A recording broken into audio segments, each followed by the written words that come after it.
Shalom, selamat pagi keluargaku. Firman Tuhan pagi ini saya ambil dari kitab Ester pasal 9 ayatnya yang ke-28. Demikian firman Allah.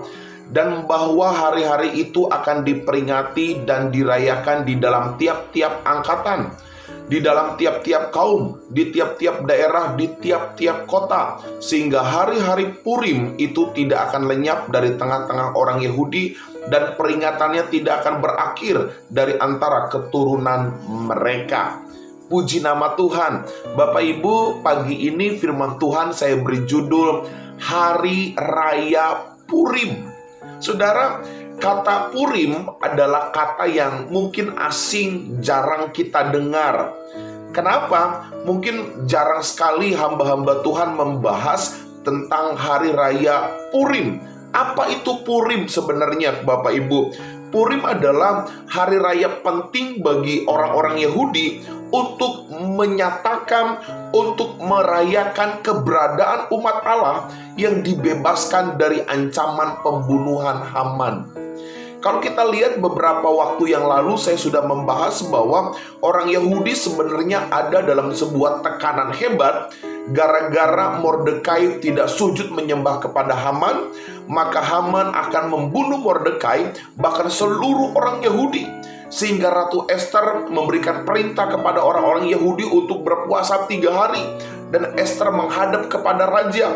Dan disitulah Tuhan menyatakan pembelaan kepada orang-orang Yahudi. Orang-orang Yahudi dibebaskan dari rancangan jahat Haman. Dan inilah yang menjadi hari pokok perayaan Purim adalah umat Allah terpelihara dan mereka bersyukur atas keselamatan, mereka bersyukur atas setiap hal yang buruk yang tidak mereka alami, termasuk dalam rancangan jahat Haman. Bapak Ibu keluargaku yang dikasihi, Tuhan Yesus selalu memberikan kita kemenangan demi kemenangan. Bilang amin saudara. Tuhan Yesus yang kita sembah adalah Tuhan yang selalu memberikan kita pertolongan demi pertolongan, sehingga hidup kita terpelihara dengan baik, sehingga kita bersyukur untuk semua karyanya yang ajaib. Dan saya mau katakan, itu adalah hari raya Purim, di mana orang-orang Yahudi terpelihara hidupnya dengan baik. Bapak Ibu sebagai orang Kristen, jangan hanya karena ada berkat dan mujizat khusus baru kita bersyukur kepada Allah. Ada amin saudara?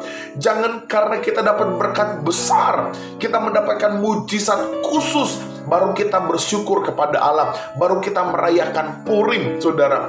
Merayakan Purim tidak hanya pada saat kita mendapatkan sesuatu yang spesial, tetapi pada saat kita dibebaskan dari ikatan dosa, pada saat kita dibebaskan dari ikatan penyakit, dari kuasa kegelapan, bahkan kebiasaan-kebiasaan buruk. Mari kita bersyukur kepada Allah, karena itu adalah Purim bagi kita untuk kemuliaan nama Tuhan. Nah, pertanyaannya adalah, Pak Pendeta, kenapa kita harus bersyukur? Kenapa kita harus selalu merayakan Purim dalam kehidupan kita?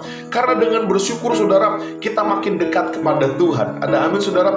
Dengan kita bersyukur, kita tahu siapa diri kita, bahwa kita tidak bisa hidup tanpa Tuhan. Dengan kita bersyukur, kita bisa bersemangat menjalani hidup ini.